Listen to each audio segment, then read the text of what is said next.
자, 오늘 우선 강의 시간으로 함께하겠습니다. 지난 12일 정부가 민간택지 분양가 상한제를 확대 도입하기로 했는데요. 그래서 오늘 강의 시간에는 이 민간택지 분양가 상한제란 정확하게 무엇인지, 그리고 이번 확대 도입이 부동산 시장에 어떤 영향을 미칠지까지 살펴보겠습니다. 이슈 진단 만나보시죠.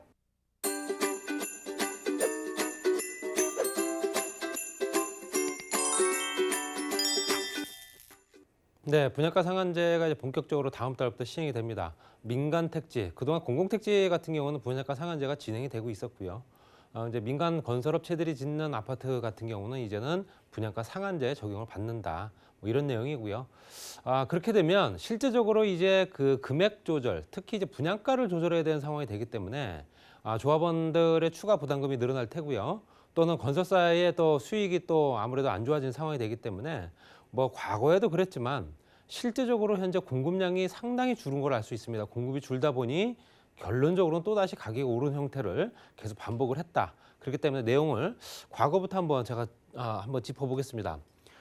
이 분양가 상한제 같은 경우는 수정됐다, 폐지됐다, 다시 재도입됐다, 폐지를 반복하고 있는 부동산 정책 중에 하나입니다.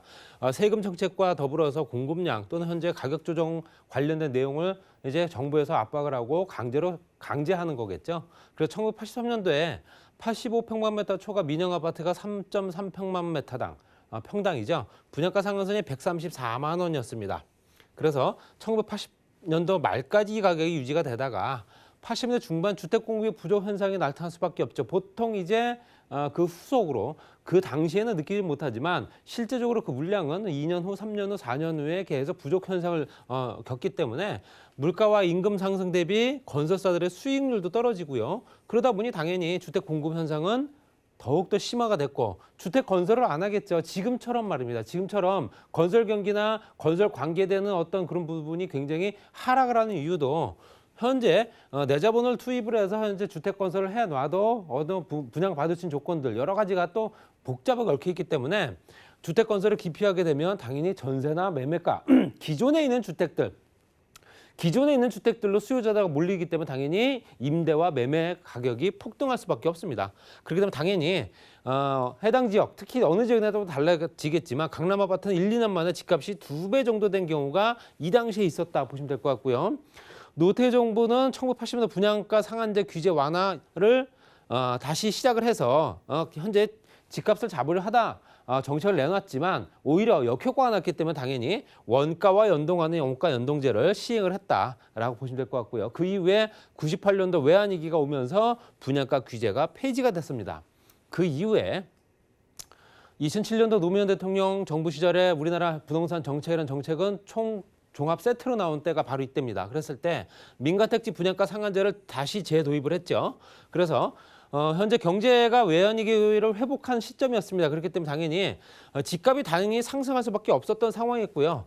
다시 분양가 재규제로 들어갔다라고 보시면 될 것 같습니다. 2007년도 도입한 후에 3년간 연평균 주택 공급량이 30%나 줄었습니다. 말씀드린 대로 전에 말씀드렸던 대로 공급량이 줄게 되니 당연히 그 대기 수요자들, 이미 존재하고 있는 수요자들의 주택이 원활하게 이루어지지 못하다 보니 당연히 가격이 오를 수밖에 없고요. 미분양 아파트도 속출했던 시점입니다. 당연히 로또 분양이라는 얘기도 나올 수밖에 없고요. 주변 시세보다 저렴하게 사면서 가격이 올라가게 되면 가격을 폭등할 수 있고 또 내가 저렴한 가격에 구입을 할 수 있으니 현금에 있는 현금 부자들은 굉장히 더욱더 투자 수요자들을 많이 만들 수 있었던 시기고요. 보통 4, 5년 뒤에 집값 상승 효과가 있기 때문에 제가 보는 관점은 이번 정부가 끝난 후 다음 정부에서 집값이 올라갈 가능성이 크다는 얘기고요. 이번 정부에서는 집값을 잡기 위해서 이런 정책을 내놨다라고 하는 어떤 보여주기식 정책이 아닌가라는 생각도 좀 듭니다.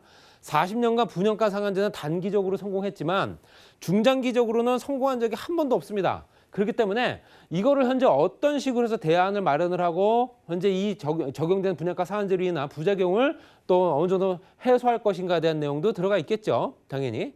자, 그래서 실질적으로 현재 그 분양가 상한제가 도입되는 이유가 서울의 아파트 가격이 2018년도 11월 달부터는 계속 떨어지기 시작했다가 6월 달 올해 6월부터 보합, 그다음에 7월 첫째 부터 34주 만에 다시 상승세로 0.02부터 0.2%까지 올라간 걸 아실 수 있습니다. 특히 강남권 재건축 중심으로 상승을 하고 인근 기존 주택단지까지 확대가 되는 거를 볼 수 있기 때문에 당연히 정책을 내놓을 수밖에 없었다는 생각도 들고요. 그래서 8월 첫째 주까지 0.02%가 현재 오른 상태입니다. 전체적으로 서울 지역이.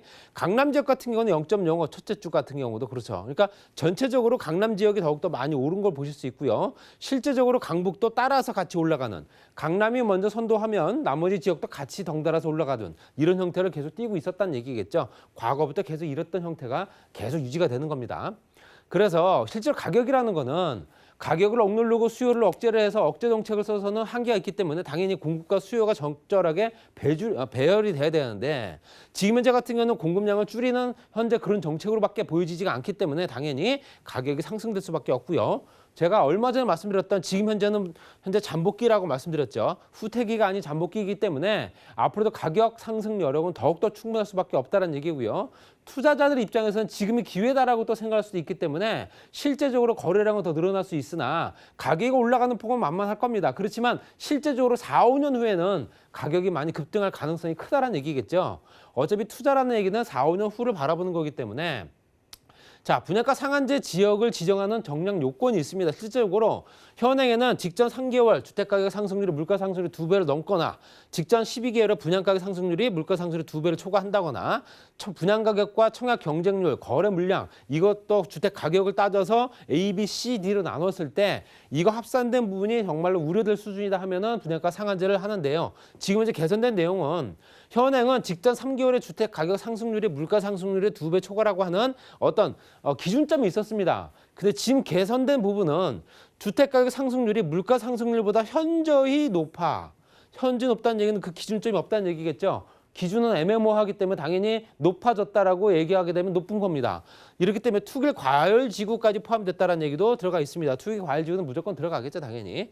지정된 지역에 직전 12개월 평균은 똑같습니다. 그리고 실질적으로 이 네 가지 여건을 합쳐졌을 때 정말로 많이 올랐구나. 더 이상 이 정책을 펼치지 않으면 안 되겠구나 했을 때는 현재 분양가 상한제가 도입이 된다 보시면 될 것 같고요. 그래서 지금 현재 분양가 상한제 때문에라도 로또 주택이라는 얘기가 나오기 때문에 실제적으로 이거를 전매 제한을 더욱더 확대를 했습니다. 그래서 현행 공공택지와 민간택지 같은 경우는 보통 투기 과열지구와 그 외 지역을 따졌을 때 3년부터 4년 정도까지는 내가 전매를 못하는 전매 제한 기간이 있었으나 지금 현재 개선된 내용은 5년부터 10년까지입니다. 그래서 분양 가격이 인근 시세의 거의 100%, 인근 시세와 거의 같은 수준으로 분양을 한다면 5년 정도 또는 현재 실제적으로 공공택지도 마찬가지겠죠. 80% 미만이다 한다면 10년, 공공택지 같은 경우는 10년, 민간택지도 5년부터 10년까지로 이번에 개정이 됐다 보시면 될 것 같고요. 그래서 분양가격이 현재 시세보다 높으냐 낮으냐에 따라서 낮게 되면 조금 더 보유기간을 더 길게 잡아주고 또 현재 시세가 맞다 한다면 그래도 기간을 짧게 잡아주는 5년부터 10년까지의 분양권 전매 제한 기간이 들어간다 보시면 될 것 같습니다. 예외 같은 경우는 현재 상속이라 배우자 증여 같은 경우는 예외고요. 전매를 할 수 있는 기준이요. 전체적으로 현재 불법 전매를 할 경우에 3년의 징역이나 아니면 이익의 3배에 달하는 벌금을 물을 수 있다. 이거 꼭 참고하시고요. 자, 실제적으로 어떤 시점에 대해서 효력이 발생을 하느냐. 말씀드렸다시피 실제로 현재는 최초 입주자 모집 승인, 이게 신청한 단지 일반 주택 사업 같은 경우는 재건축이 아닌 일반 주택 사업 같은 경우는 현재 최초로 입주자 모집 승인을 신청한 단지, 재건축 재개발 같은 경우는 관리 처분, 계획 인가를 신청한 단지 같은 경우는 현재 지정 효력이 들어간다 보시면 되는데 지금 현재 개선된 내용은 현재 최초 입주자 모집 승인한 신청한 단지까지 포함시켰기 때문에 실질적으로 지금보다 훨씬 더 기간이 더 늘어난 겁니다. 관리 처분이 떨어진 상태에서도 이제는 현재 분양가 상한제 적용을 받을 수밖에 없기 때문에 이런 현재 분양가를 현재 규정을 하고 분양가를 책정했던 단지 같은 경우는 혼선이 오기 때문에 다시 재책정을 해야 되는 그런 상황이 된다. 물량 공급을 늦추거나 후분양 같은 경우도 현재 실제적으로 후분양도 포함이 된다 보셔야 되고요.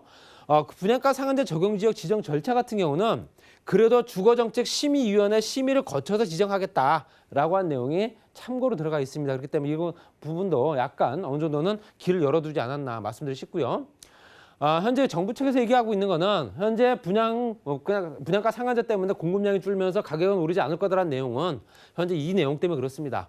수도권에 30만 호 공급한다고 얼마 전에 발표했죠. 현재 서울에 4만 호 정도가 공급이 될 거고요. 기조성된 택지 안에 용적률 건폐를 늘려주면서 상업지와 준주거지의 용적률 상향이나 상향분 50%를 공공주택으로 공급을 하게 되면 실제적으로 어느 정도는 인허가 상이라든가 어떤 인센티브를 제공하는 부분도 있고요. 현재 서울시 역세권 범위를 확대해서 대중교통 중심역 모든 역에 포함시키고 그 안에 임대주택을 또 활용화시킬 수 있는 조건을 만들겠다. 공급 강소로 인해서 향후 주택 가격은 미미하다라는 내용이 들어가 있지만 제가 봤을 때는 이게 현재 관점입니다. 30만 호가 과연 현재 이번 정부 안에 공급이 되는 건지 아닙니다. 그렇기 때문에 당연히 다음 정부에서 이어받아야 될 이 정책이기 때문에 지금 현재 상황에서는 전혀 맞지 않는 정책이지 않을까 이렇게 말씀드리면서 정리하겠습니다. 박영신 소장님의 무료 세미나와 1:1 무료 상담 소식입니다. 금리 인하 및 분양가 상한제 살펴보기를 주제로 매주 수요일과 토요일에 진행되오니 자세한 사항은 023153-2668번으로 문의하신 후 참석하시기 바랍니다. 부동산 올인원 시청자 참여 방법입니다. 023153-2668번으로 전화 주시거나 013-3366-0110번으로 상담 원하시는 내용을 문자로 남겨주시기 바랍니다. 방송이 끝난 후에는 서울경제TV 홈페이지와 네이버 TV에 센TV 부동산 사람들을 통해 시청자 참여가 가능합니다.